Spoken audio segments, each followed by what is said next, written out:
안녕하십니까, 이진우입니다. 직장인들 월급날이 대략 요맘때쯤이지요. 20일부터 30일 사이 4월달 월급 명세서를 그래서 받으신 분들이 많을 텐데 4월 월급 명세서를 받고서 놀란 분들이 꽤 있으실 겁니다. 지난달보다 월급이 줄어서 아마 그러실 텐데요. 그게 직장인들이 매달 내는 건강보험료 정산 때문에 그렇다는군요. 건강보험료는 월급에서 매달 꼬박꼬박 떼는 건데 왜 유독 4월에만 이렇게 더 많이 월급이 깎여서 들어오는 건지 오늘은 이 내용 자세하게 좀 설명드리겠습니다. 대통령직 인수위원회가 복수의결권 제도라는 걸 도입하기로 했습니다. 이 복수의결권 제도라는 건 뭐고 이 제도를 도입했을 때 생길 수 있는 장단점은 뭔지 함께 짚어보겠습니다. 자동차나 전자제품을 사면 스티커가 하나 붙어있죠. 에너지 소비 효율 등급이라는 이름의 스티커인데 정부가 몇몇 전자제품의 에너지 등급 기준을 좀 더 높이기로 했습니다. 기준이 높아진다는 건 높은 등급 받기가 좀 어려워진다는 뜻일 텐데요. 이 등급은 어떤 기준으로 어떻게 매겨지는 건지 간단히 좀 알아보겠습니다. 4월 27일 수요일 손에 잡히는 경제 바로 시작합니다.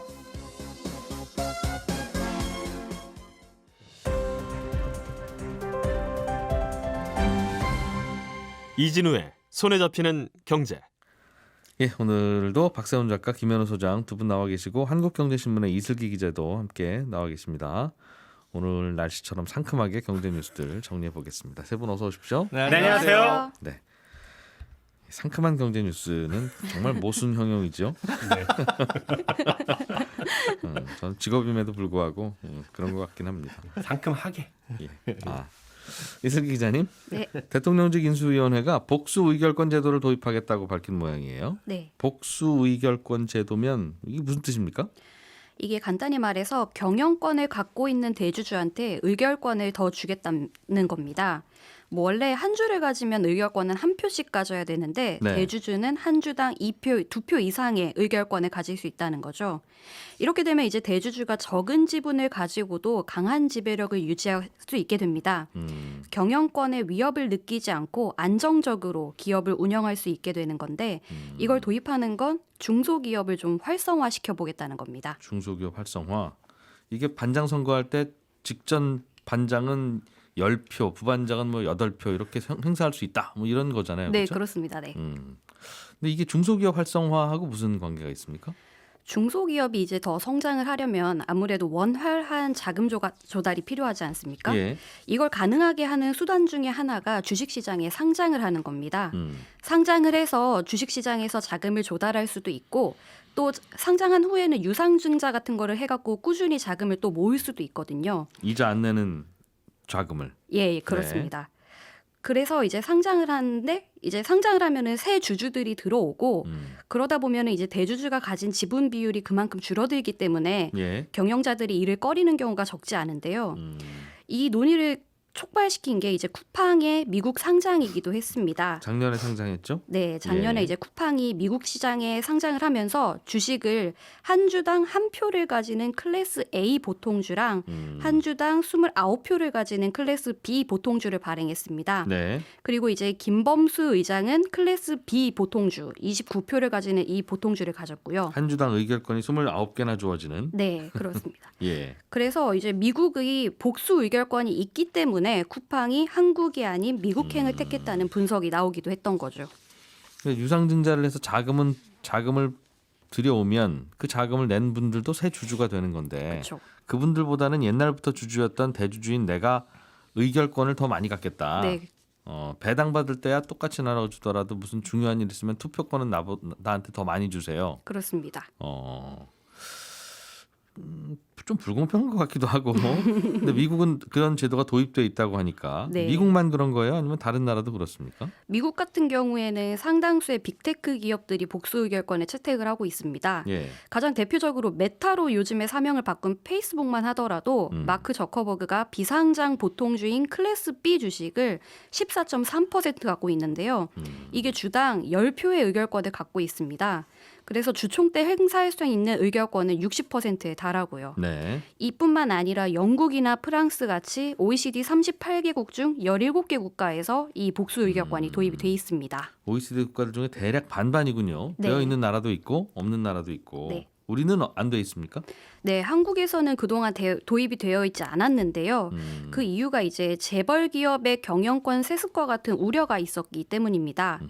예를 들어 이제 한 주당 의결권이 한 표밖에 없는 삼성 A주가 있고 한 표에서 이제 10표나 있는 삼성 B주가 있다고 쳐서 예. 이제 삼성 B는 상장하지 않고 한 주만 있는 삼성 A만 상장했다고 가정을 해보면 이제 수익주주들은 삼성 A를 아무리 사봤자 이제 한 주당 10표를 갖는 삼성과의 대적하기가 굉장히 어려워지는 거죠. 예. 오너가 일반 주주의 눈치를 보지 않고 본인들이 원하는 대로 기업을 이끌게 될 수 있는 건데요. 예.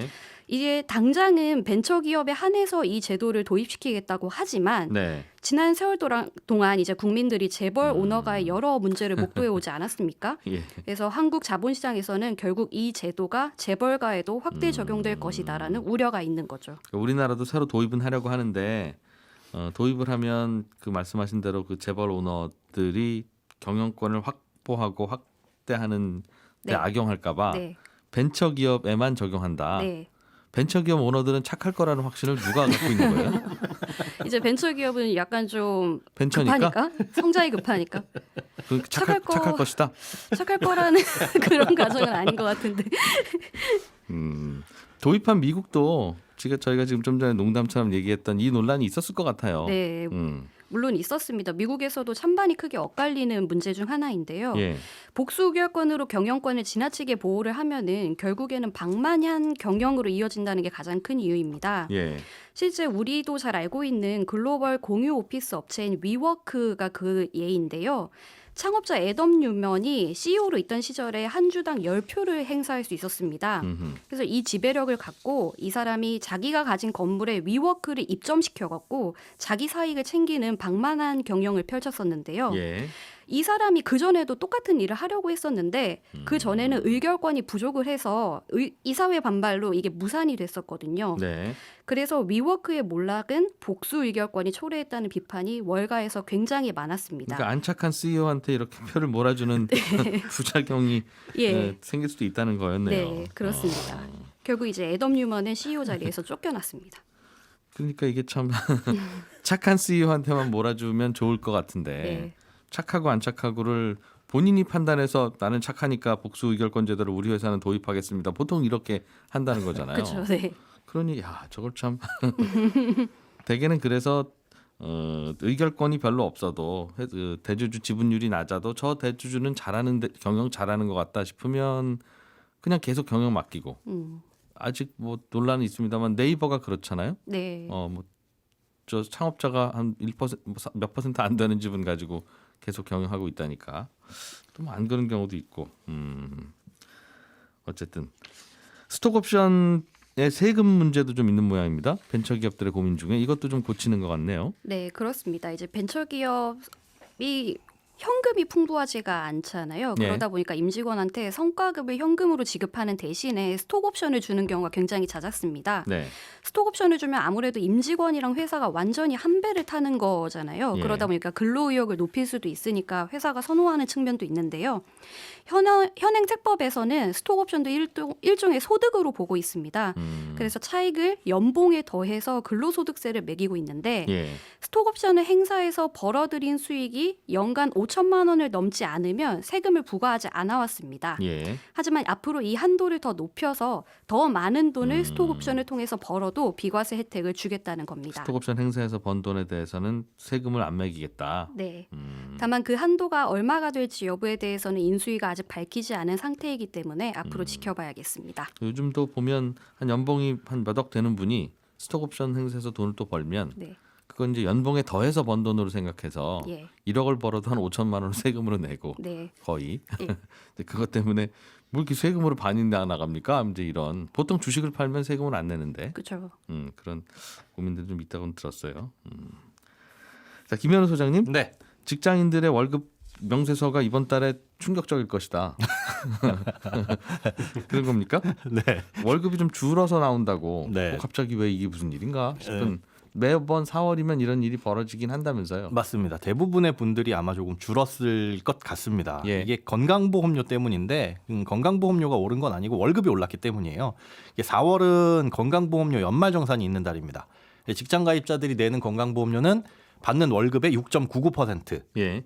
그게 건강보험료고 이 건강보험료의 12.27%를 장기요양보험료 합쳐보면 계산해봤을 때 월급의 약 7.85%를 뗍니다. 건보료와 이 장기요양보험료로. 네. 이걸 이제 회사와 근로자가 반반씩 내는 건데 예를 들어서 뭐 월급이 300만 원이면 매달 약 23만 5천 원을 회사와 반반씩 나눠서 내 월급에서는 명세서를 보면 11만 7,700원 정도가 이 건보료와 장기요양보험료로 떨어져 나가는 거죠. 국민연금도 9%를 그렇게 회사와 근로자가 4.5씩 떼어가죠. 그렇습니다. 월급에서. 네, 맞습니다. 예. 그런데 이 건보료 같은 경우에는 월급이 오른다고 해서 바로바로 오르는 건 아니에요.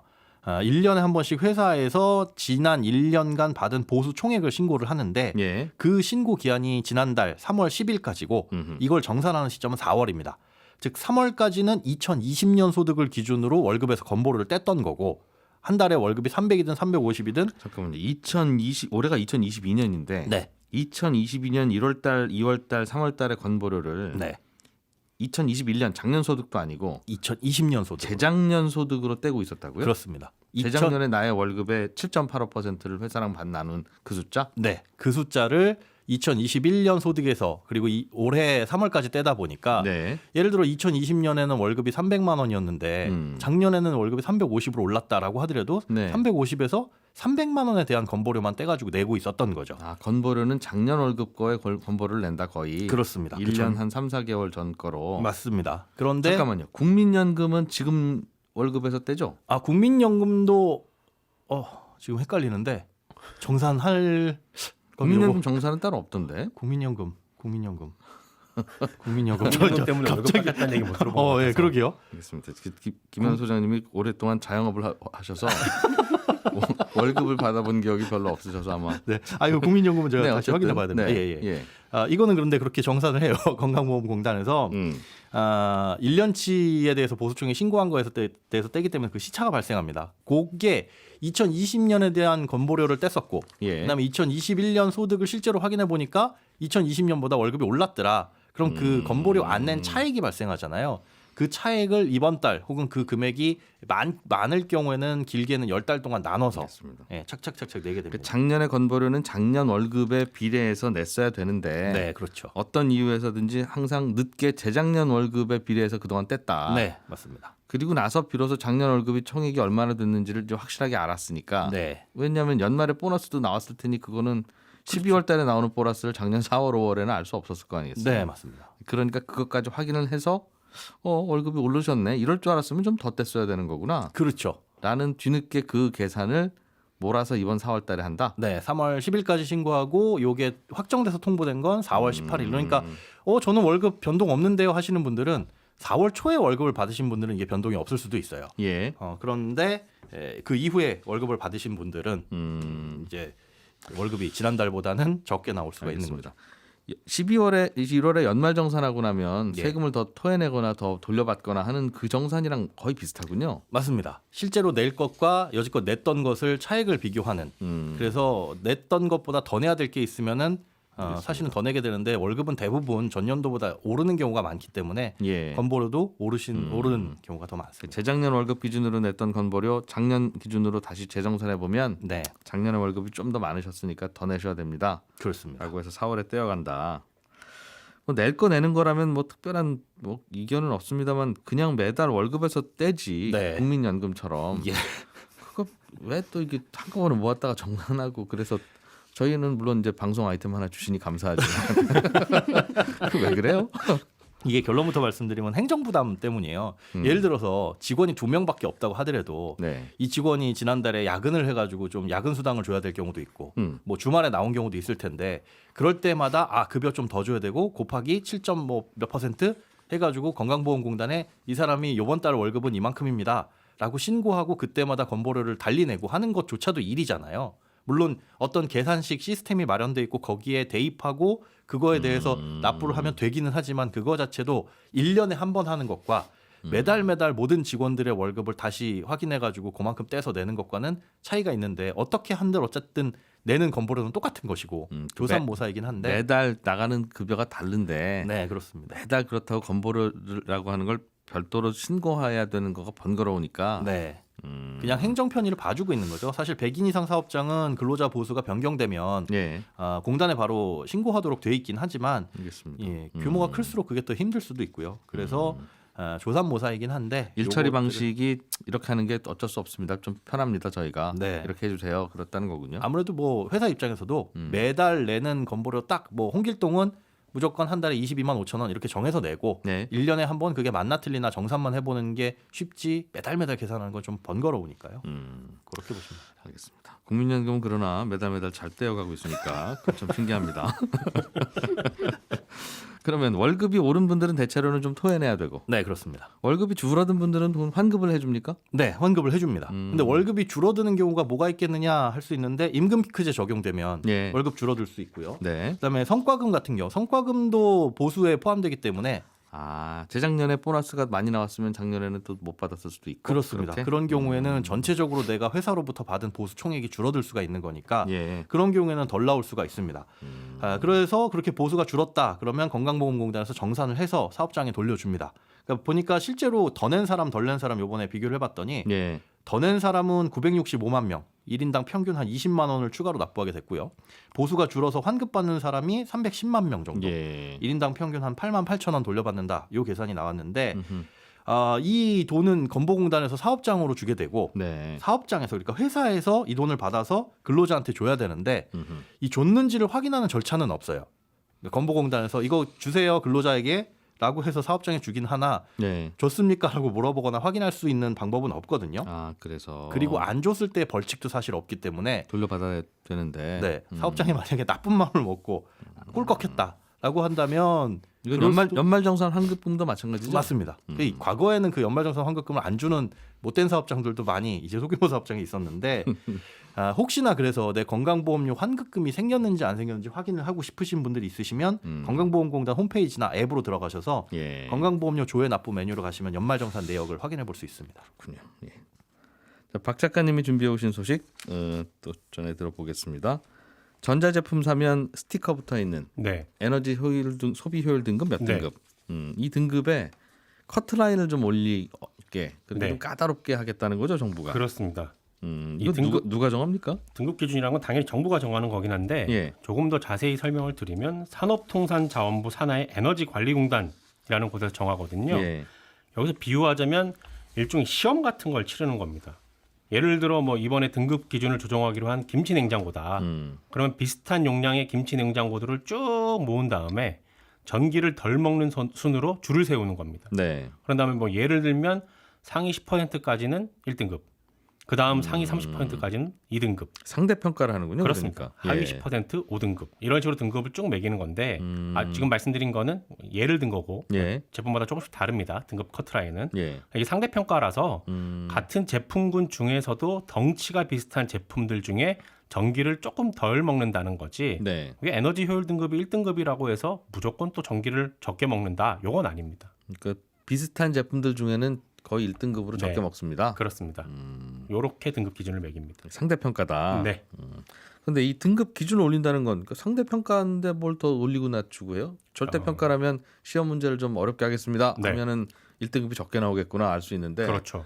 상대 평가는 시험 문제가 쉽던 어렵던 1등급 비율은 비슷할 거 아니겠어요? 그렇습니다. 예. 네, 에너지 효율 등급이란 건 매번 신제품 나올 때마다 새로 매기는 게 아니라 처음 나왔을 때, 이게 90년대 초반에 시행이 됐거든요. 예. 처음 나왔을 때 한번 등급을 매겨놓으면 대략 한 1등급은 이 정도 전력 소비량이면 된다라는 게 정해집니다. 네. 대략 저 친구가 저 정도 에너지 소비력으로 1등급 받았으니까 우리도 그 기준을 맞추면 되는 거지 라고 하면 되거든요. 그러니까 매년 상대 평가하는 게 아니다. 네, 기준이 달라지는 게 아니라 한번 정하면 그 다음에도 같은 기준, 내후년에도 같은 기준, 이 기준이 쭉 가거든요. 고등학교 3학년이 1학년 때 본 시험으로 네, 한 70점쯤 받으면 한 2등급 됐다 그러면 그 후배들 1학년, 2학년은 앞으로는 계속 70점 받으면 그렇죠. 2등급 그렇게 정한다는 거군요. 그렇습니다. 그래서 선배들이 본 시험 성적에 맞춰서 네. 예. 처음엔 1등급을 받기가 좀 어려운데 시간 갈수록 기술 개발도 되고 하니까 1등급 제품들이 많아집니다.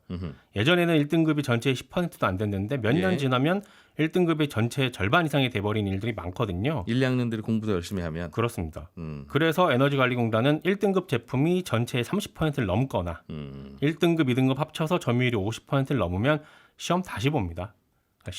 다시 시험을 봐가지고 알겠어요. 전기 덜 먹는 순으로 다시 등급을 매깁니다. 그러니까 3, 4년 전, 5년 전에는 이 정도 전기 소모 효율이면 거의 1등급 나왔는데 네. 요즘은 다 1등급이야. 자, 시험 다시 봐. 그래서 다시 쭉 세워놓고 상위 20% 끊어서 커트라인 다시 정해. 이거 한다는 거군요. 그렇습니다. 이번에 시험 다시 본 세탁기 같은 경우는 1등급 예. 제품이 전체 한 29%, 2등급 또한 29% 넘어선 상황이었거든요. 예. 그래서 등급 기준을 조정해서 8% 정도만 1등급을 주는 걸로 이렇게 기준을 상향을 한다는 겁니다. 그렇군요. 그러면 잠깐만요. 그러면 언제부터 이게 새로운 게 적용이 되는 겁니까? 이게 예. 저도 이게 궁금해가지고 어제 산자부 쪽에 물어봤는데 왜냐하면 이게 이 날짜 이후로 붙어 있는 스티커는 엄격한 스티커고, 그렇죠. 요 날짜 이전에 붙은 스티커는 쉬운 문제로 그렇죠. 푼 스티커니까 그렇습니다. 이거 스티커 언제 붙인 스티커인지를 우리가 구별해야 될 것 같은데요. 네. 그 질문 하실 것 같아요. 제가 자세하게 알아봤는데 예. 이번에 정부가 등급 조정을 한 게 세탁기, 김치냉장고, 전기냉난방기인데 네. 등급 조정을 하면서 각 품목별로 조정된 등급 적용 시기가 조금 다릅니다. 세탁기랑 냉난방기는 6개월 후인 11월 1일부터 적용이 되고요. 예. 김치냉장고는 1년 후인 5월 1일부터 적용을 하는데 제가 궁금했던 건 그러면 김치냉장고 같은 경우에 만약에 원래 1등급이었는데 한 3등급으로 밀린 제품 같은 경우는 새로운 것 기준 적용되기 전에 빨리 만들어서 팔아버리면 네. 등급 높은 걸로 팔 수 있지 않느냐 예. 이렇게 질문을 드렸더니 굳이 그렇게는 안 한다고. 왜냐하면 두 가지 이유가 있는데 1번 전자제품 같은 경우에 그냥 장기적으로 플랜을 짜서 생산을 하지 네. 갑자기 에너지 등급 바뀌었다고 해서 갑자기 막 찍어낼 수 있는 게 아니다라는 이유가 있었고 2번 이렇게 한번 하면 소비자들 민원이 엄청나게 들어온다고 합니다. 그게 무슨 말씀이죠? 왜 며칠 전에 갔을 때는 1등급이었는데 며칠 후에 가서 내가 진짜 살려고 봤더니 왜 상등급이냐 이게 갑자기 이렇게 똑같은 등급 제품이 네. 3등급이라고 되어 있는 게 사실은 더 최신 제품인데. 네. 그런 민원들이 많이 발생을 했기 때문에 그렇게는 하지 않는다고 합니다. 그래서 그렇군요. 달라진 등급을 적용하는 거는 제조일자 기준이에요. 이야, 적용되는 알겠습니다. 기준 이후에 제조가 됐으면 그건 이제 그 바뀐 날짜가 등급이 언제라고요? 적용됩니다. 하나 김치냉장고는 내년 5월 1일부터 그리고 세탁기랑 뭐 전기 냉난방기는 6개월 후인 11월 1일부터 바뀐 기준이 적용이 됩니다. 그렇군요. 왜 이런 제도를 하는지도 알겠고 가끔 시험을 다시 보는 이유도 알겠는데 네. 이렇게 되면 소비자들은 어디 마트 가서 진열돼 있을 경우에 네. 신제품이 하나 있고 예를 들면 네. 김치냉장고가 2년 전에 만든 재고 제품이 하나 있으면 네. 재고 제품은 에너지 효율 등급이 더 높은 거로 나올 거 아니겠습니까? 그렇죠. 쉬운 시험 본 거니까. 네. 그러니 이건 얘는 3등급 얘는 1등급인데 오히려 3등급이 더 에너지 효율이 높은 경우도 생기겠네요. 그럴 수도 있죠. 그럴 수도 있습니다. 충분히. 야, 이건 그럼 어떻게 비교하지? 그 고민인데. 네. 알겠습니다. 아무튼 그렇게 돌아가고 있군요. 네. 예, 손에 잡히는 경제 마무리하겠습니다. 저는 11시 5분에 손에 잡히는 경제 플러스에서 다시 인사드릴 거고요. 국민연금은 왜 정산 안 하는지에 대한 문자가 쏟아지고 있는데 설명을 해주시는 아마 같은 방식인데 국민연금은 그냥 별도로 정산 안 하고 넘어갑시다 하는 것 같습니다. 자세하게는 다음 시간에 또 정리해 드릴게요. 내일 뵙겠습니다. 고맙습니다.